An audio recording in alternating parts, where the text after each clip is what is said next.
Bueno, hermanos, ante todo le doy gracias a Dios por poder estar aquí reunidos con ustedes, unidos en el Espíritu Santo y bajo del manto de la Santísima Virgen María. Eh, Le suplico a mi Padre Dios que ni ustedes ni yo en el día del juicio nos vayamos a condenar, que la misericordia de Dios nos encuentre en gracia de Dios, en gracia divina. Mi nombre es Gloria Polo. Soy odontóloga, vivo en Bogotá, Colombia. Comparto una hermosísima experiencia de un regalo de Dios donde me ha dado una segunda oportunidad. Hermanos, el 5 de mayo del 95 llegué a la Universidad Nacional cuando uno está todo rebelde a Dios, que no cree en Dios, que cree que uno es el dueño de la vida, que es el dueño de la verdad, y en una soberbia impresionante, al punto que llegué a creer que Dios no existía. Llegué a la Universidad Nacional con mi sobrino, que también es odontólogo, está en manos del reino de Dios. Mi sobrino era un joven de 22 años, casi 23, y mi esposo nos acompañaba. Cursábamos una especialización cuando llegamos a la Universidad Nacional a recoger unos libros. Cuando empezó a llover con tanta fuerza,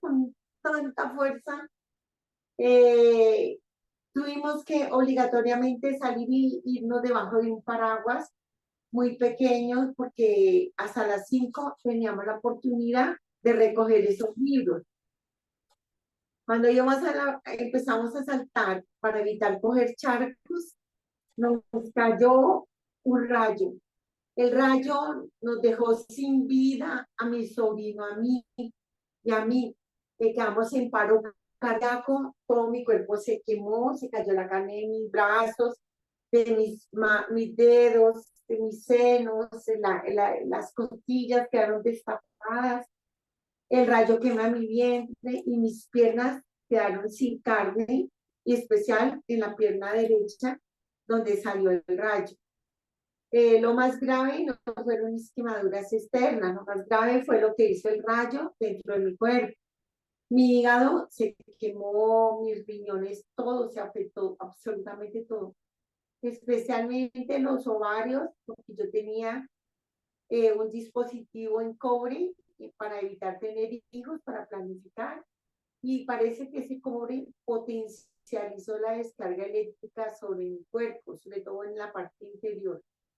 Cuando yo iba saltando y me cae un rayo y quedo en paro cardíaco, hermanos, yo no sentí nada, no me dolió, no sentí ninguna descarga, nada. Cuando yo salto y me veo en medio de una luz inmensa, una luz viva, una luz llena de amor, donde salían torrentes de amor que brotaban de esa luz, y yo estaba llena de ese amor y estaba libre del tiempo, libre del espacio, en una plenitud de amor tan grande que las palabras no dicen nada. Es una pobreza del lenguaje humano para describir las, las bellezas del amor de Dios.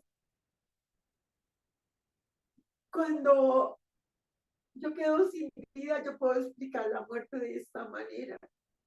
Esa luz es el corazón de Jesús. Esa luz inmensa donde salen esos rayos que caen sobre toda la creación, son los torrentes de amor que brotan de ese corazón herido y traspasado de amor.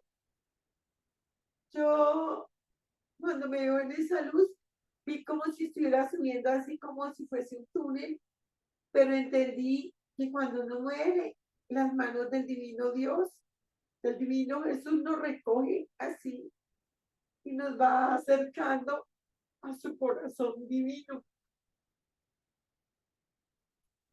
Cuando yo me acerco a su corazón, lo vi abierto. esa, esa herida es una puerta y solo es una puerta. El enemigo nos ha engañado cuando creemos que podemos entrar por cualquier lado, hay muchas puertas, no es cierto. Hay un solo camino, que son esos brazos amorosos de un Dios que se inclina a recoger a su miserable criatura.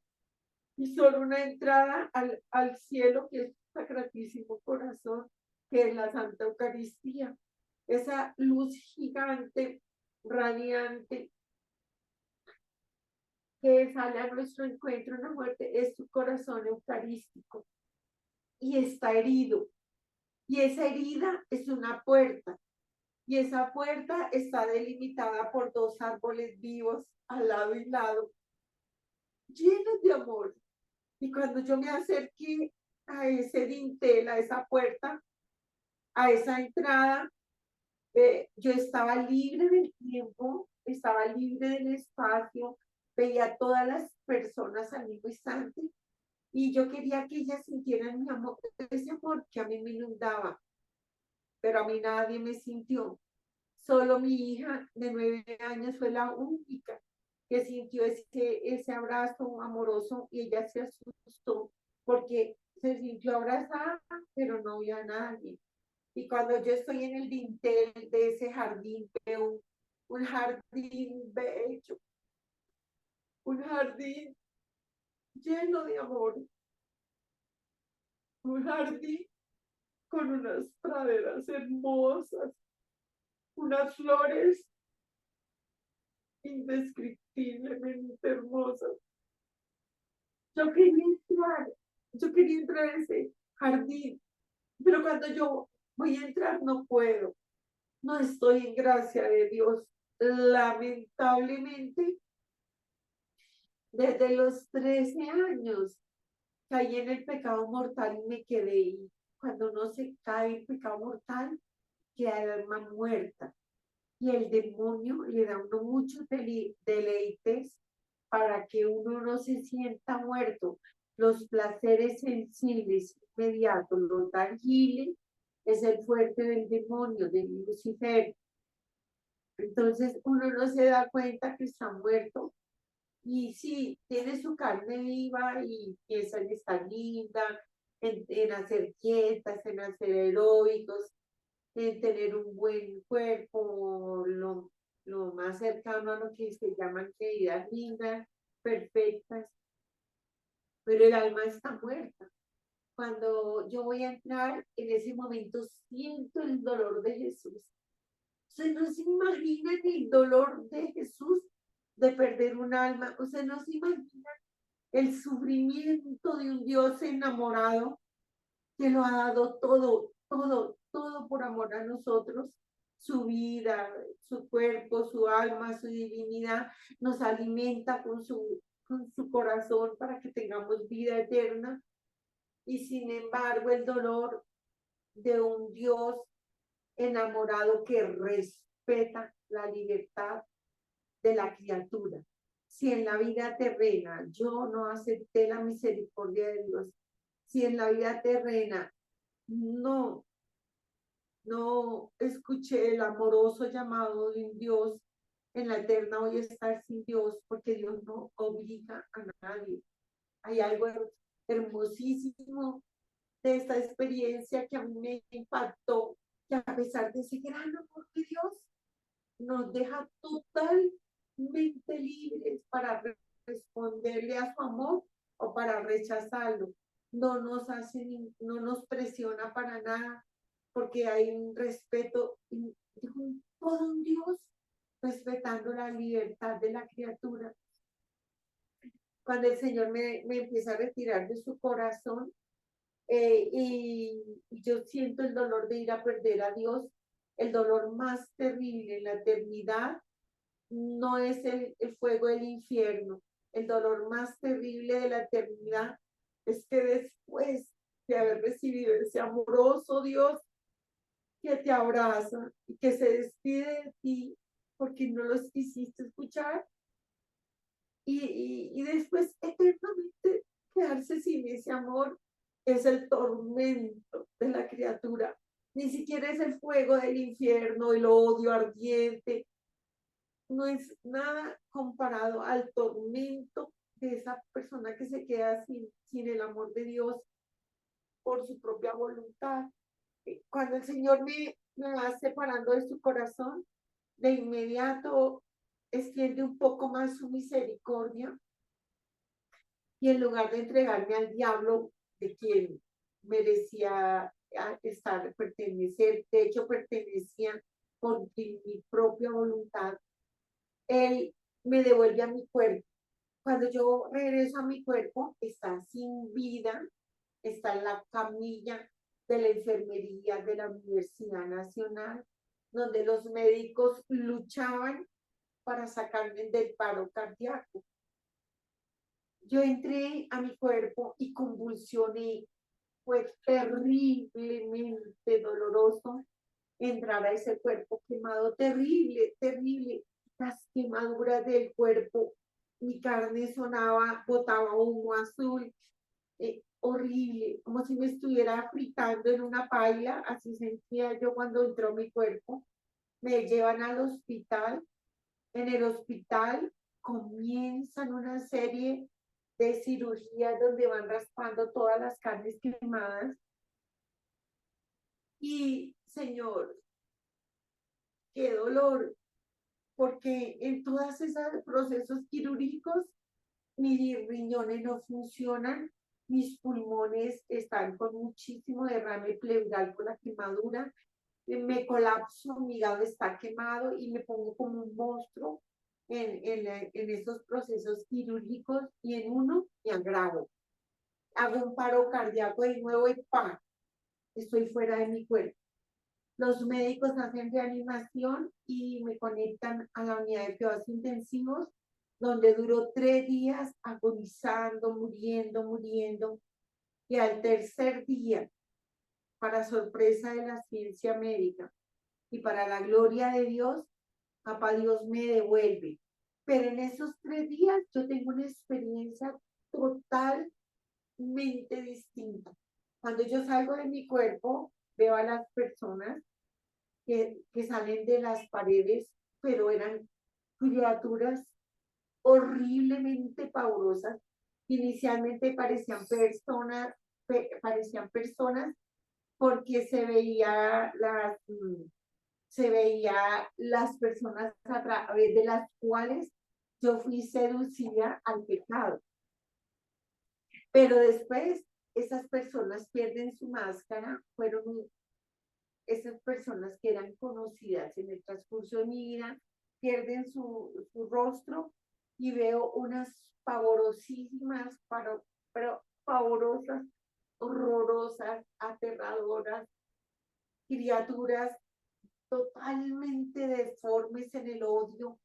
Y lo que más me aterró ver fue el odio que brotaba de sus ojos.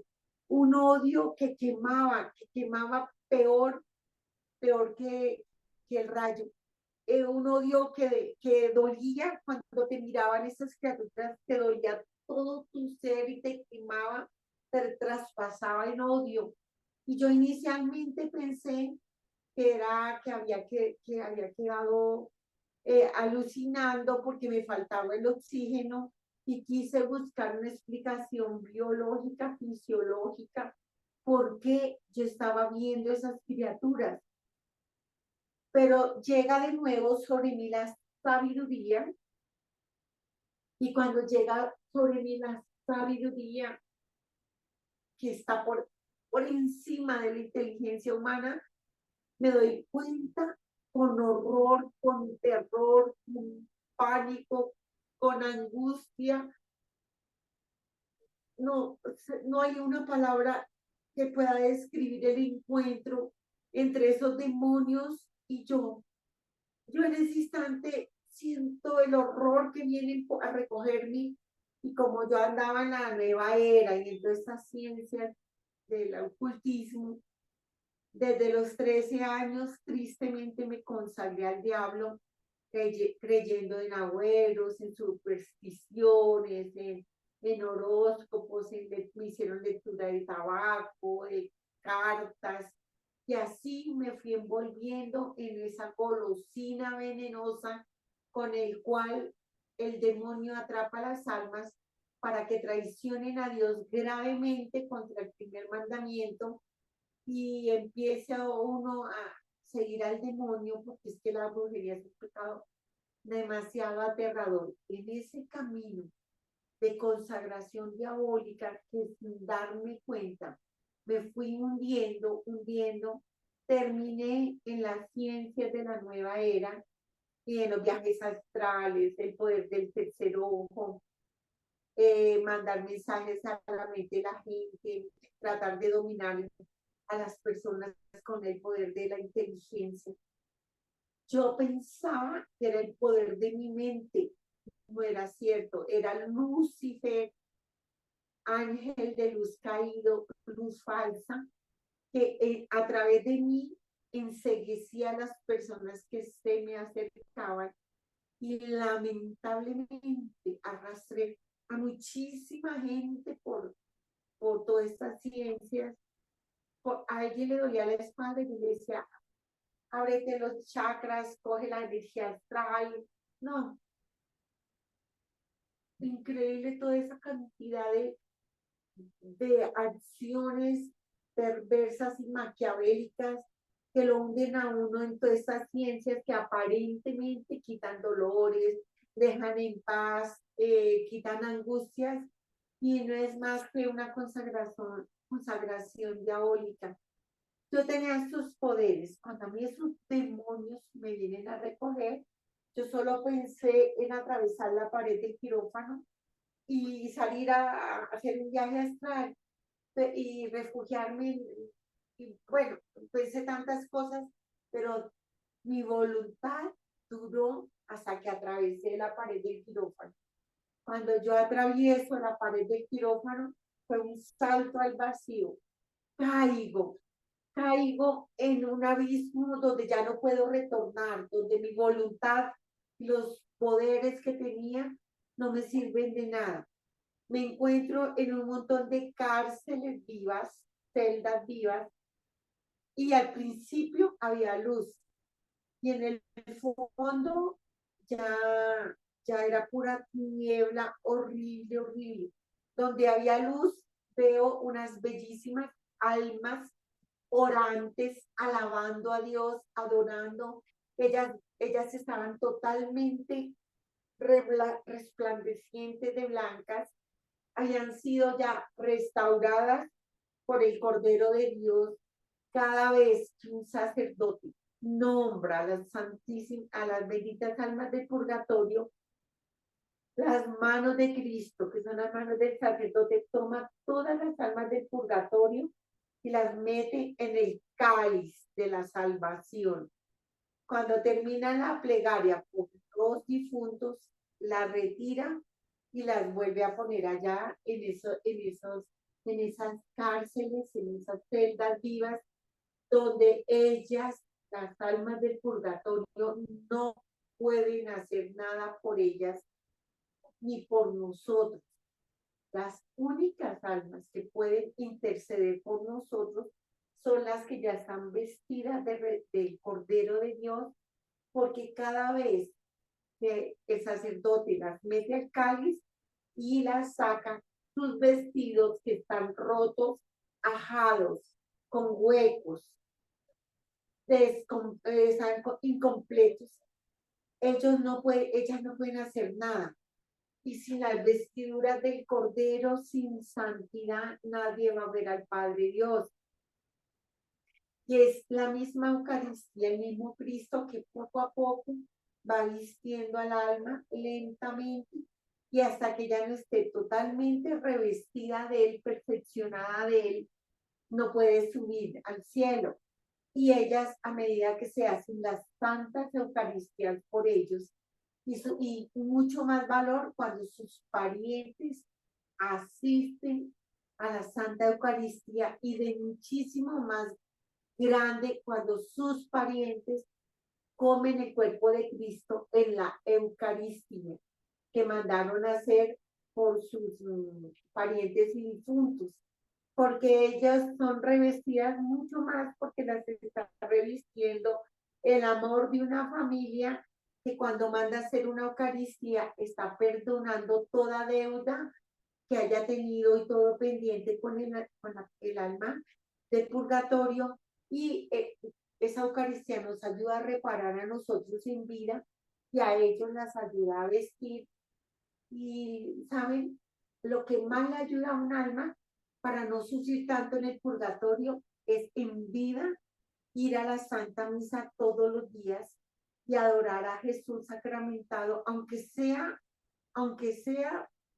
un cuarto de hora, aunque sea, el ideal sería mínimo una hora donde el Señor nos mira, nos va lentamente callando, nos va liberando de todas nuestras malas inclinaciones, de nuestras tendencias, nos va sanando de las heridas, de su corazón, brota sangre y agua que cae sobre la humanidad, pero muy especialmente sobre sus adoradores.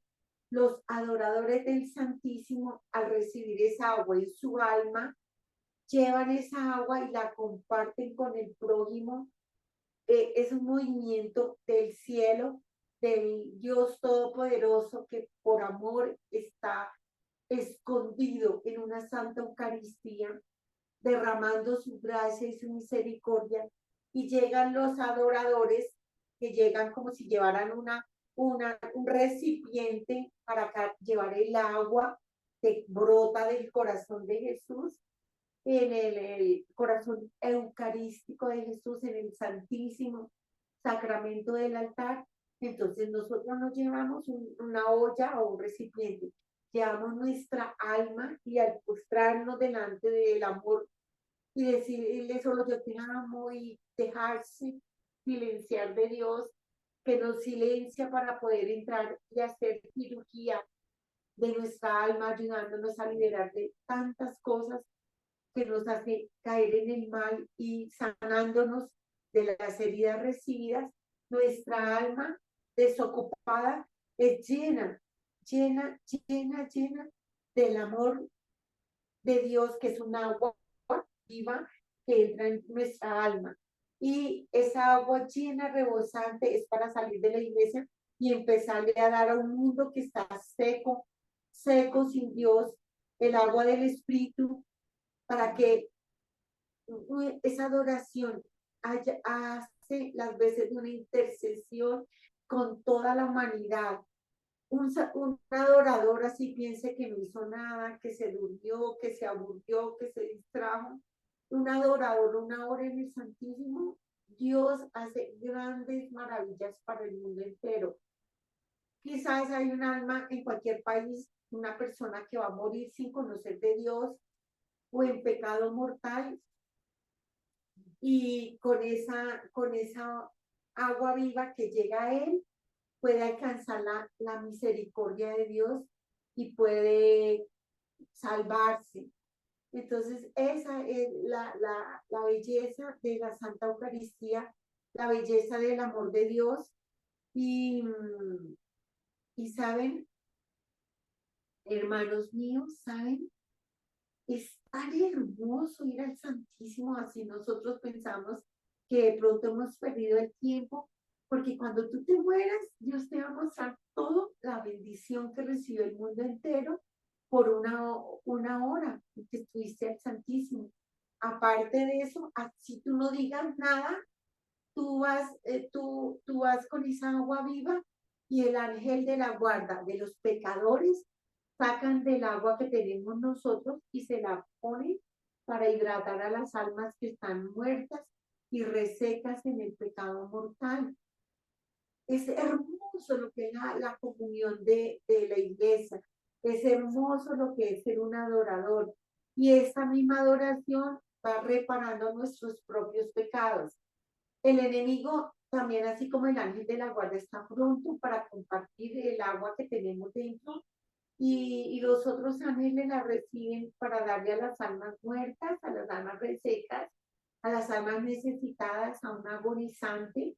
Por ejemplo, cuando tú sales del Santísimo y hay agonizantes, el ángel de la guarda de esa persona que está agonizando va a que le regalen agua, agua viva de esa adoración para hidratar a esa alma que está muriendo. ¿Eso qué hace? Que esa agua que llega al moribundo, el agua puede llegar a una iluminación del Espíritu Santo y que esa persona reciba una iluminación impresionantemente extraordinaria y pueda pedir perdón y misericordia a Dios y si pide perdón, así sea en el último instante de su vida, va a alcanzar el perdón de Dios. Entonces, por eso es que los enemigos de la iglesia quieren acabar esto, porque así nosotros no lo sepamos, se da porque simplemente es la misericordia de Dios. Y la misericordia de Dios no se retiene en un alma, se da para todos los demás. El que va a la Santa Misa comulga por él, pero también por una humanidad sufriente, una humanidad doliente, una humanidad necesitada del poder de Dios, del amor de Dios, de la misericordia de Dios. Por eso es tan importante, hermano.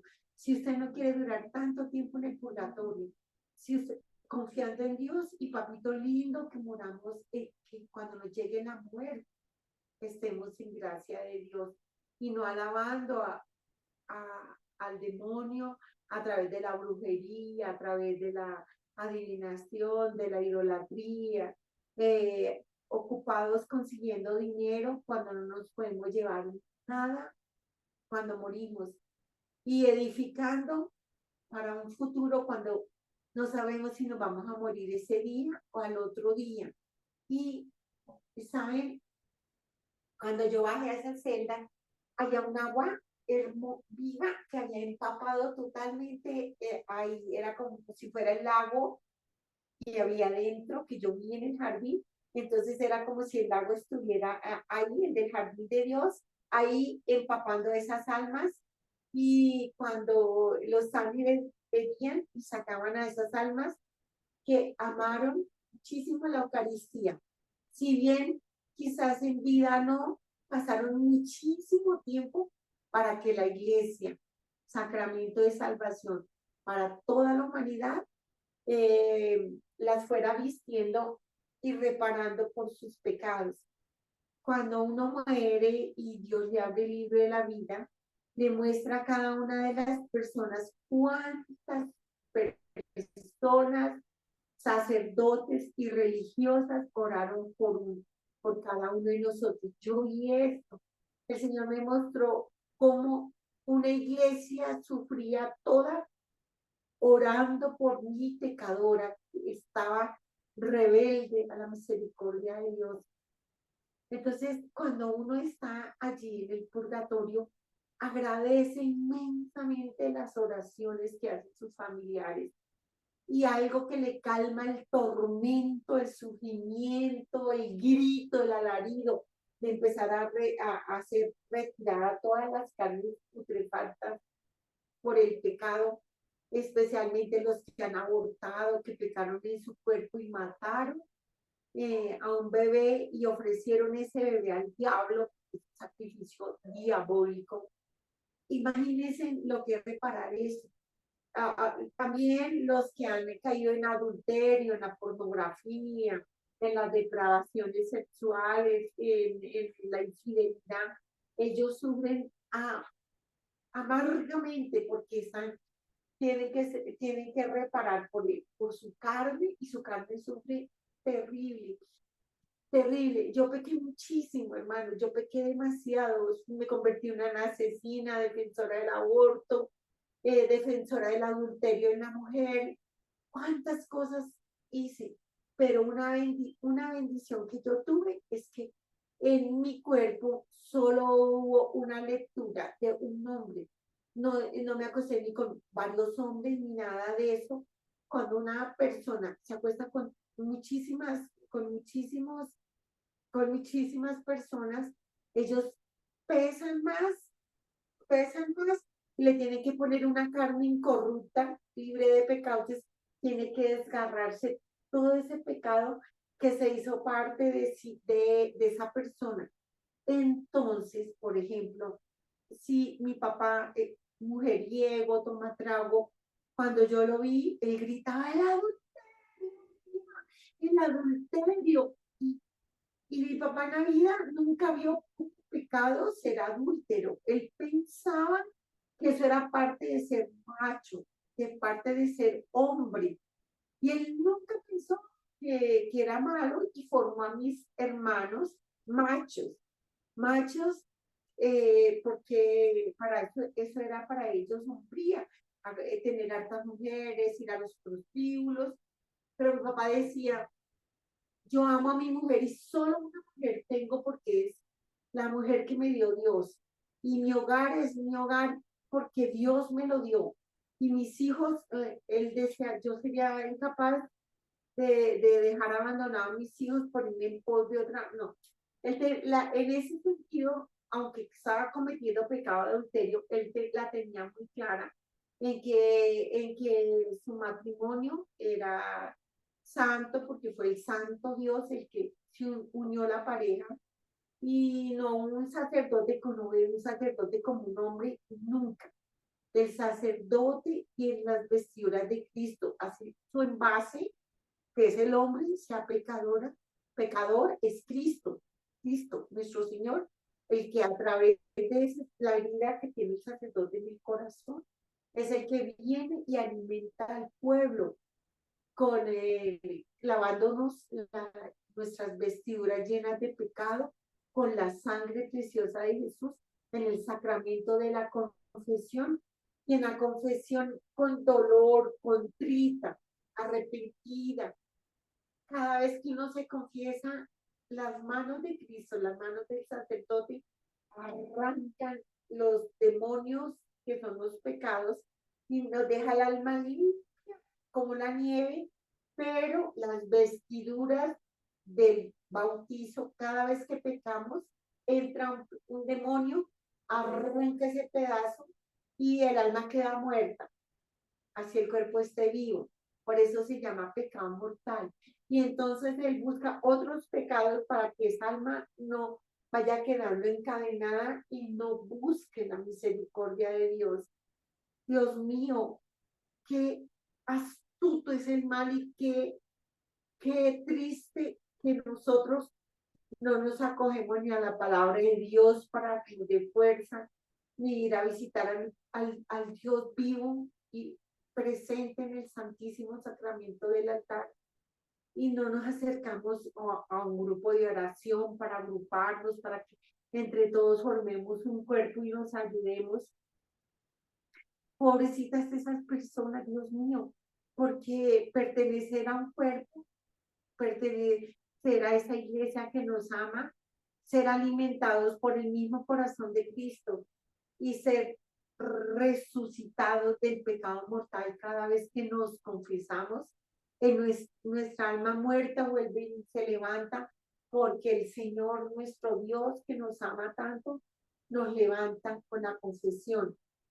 Entonces, cuando yo estaba allá en el purgatorio, las personas que estaban arriba oraban por todos, oraban por la humanidad, oraban por sus parientes, pero ellas ya iban a ser sacadas al cielo.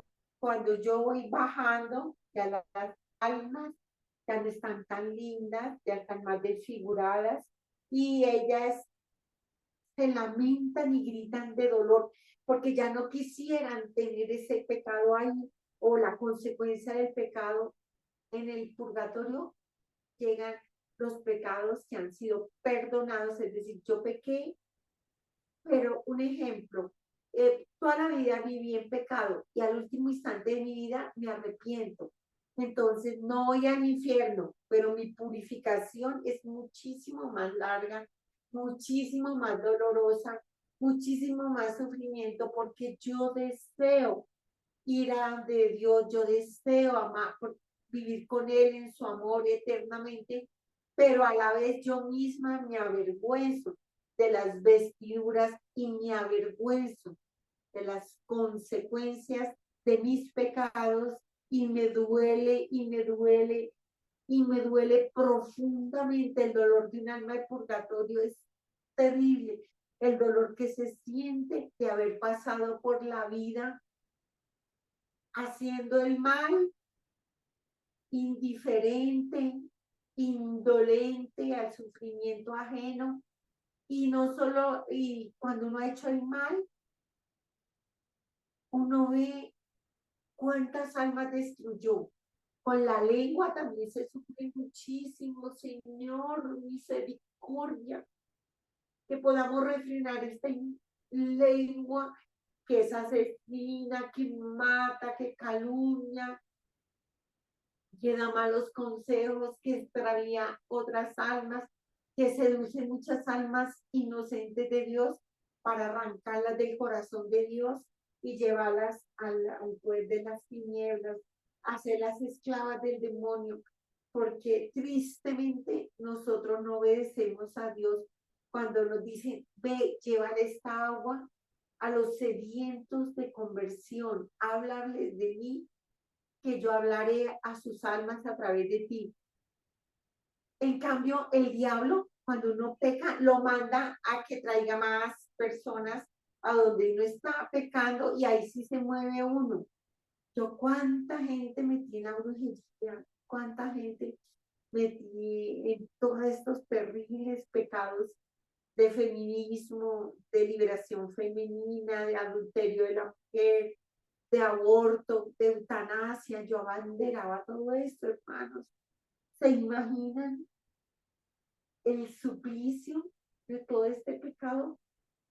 Si yo estoy en el purgatorio, voy a ver cuánto mal le hice a mis hijos, a mi esposo, cuánto bien pude hacerle, cuánto amor pude darles, cómo mi amor conyugal hubiera fortalecido a mi esposo y cómo yo descuidé ese amor conyugal para convertirme en un amor materno, un amor de hogar, y al esposo pasó a ser otro bebé, en la casa otro niño, y se me olvidó que era el esposo con el cual me casé con Cristo y con él, y donde hay una cama sacramental, donde está llena del Espíritu Santo, y donde esos hijos son fecundados en el amor de Dios.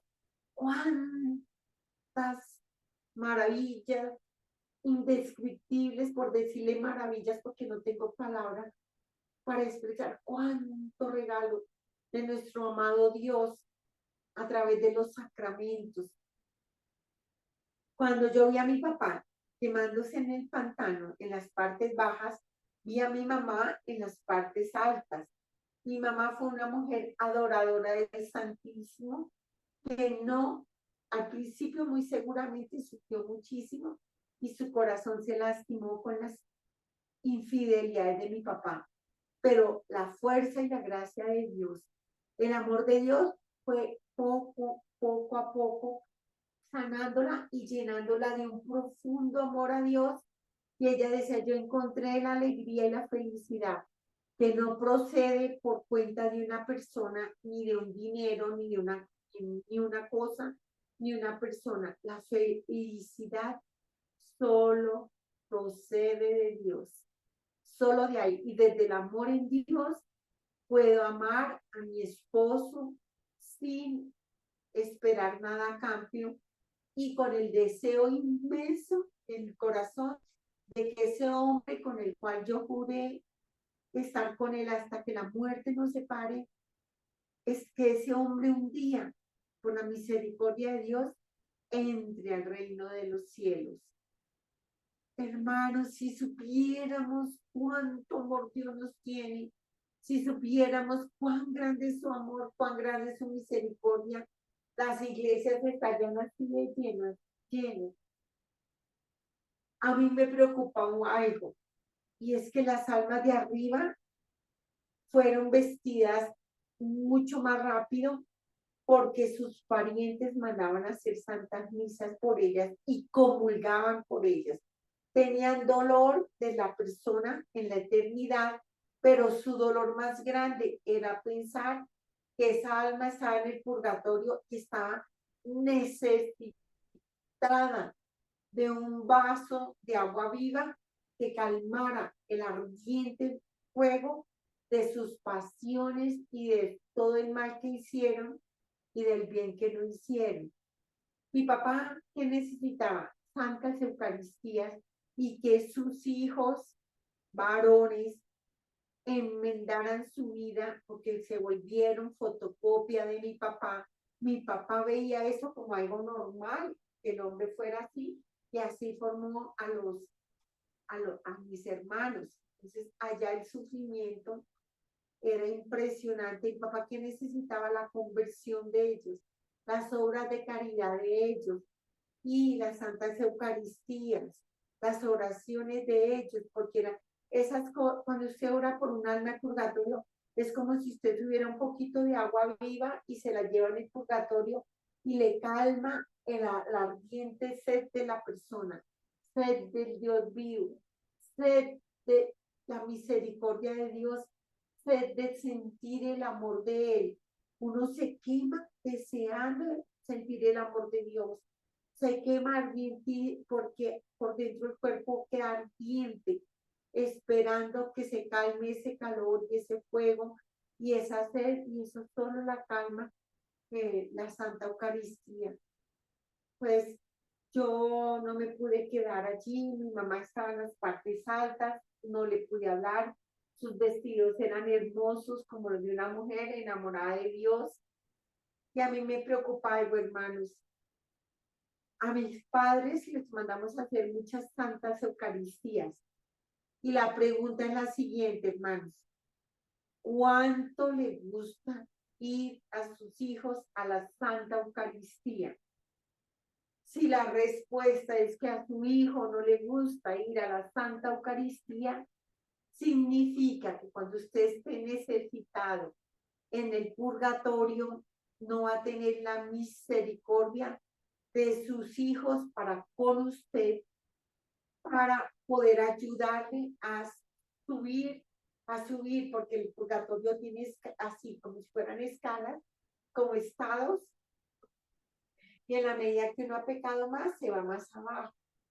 Y no ha reparado, porque es que yo peco y por la gracia de Dios me confieso, Dios me lava con su sangre, mi alma queda limpia como la nieve, pero falta el otro paso: reparar el mal que hice o el bien que no hice, el pecado de omisión. Y eso es algo que lamentablemente nosotros pasamos por alto, la reparación. Dios santo, ayúdanos, Señor, para hacer tu santísima y divina voluntad.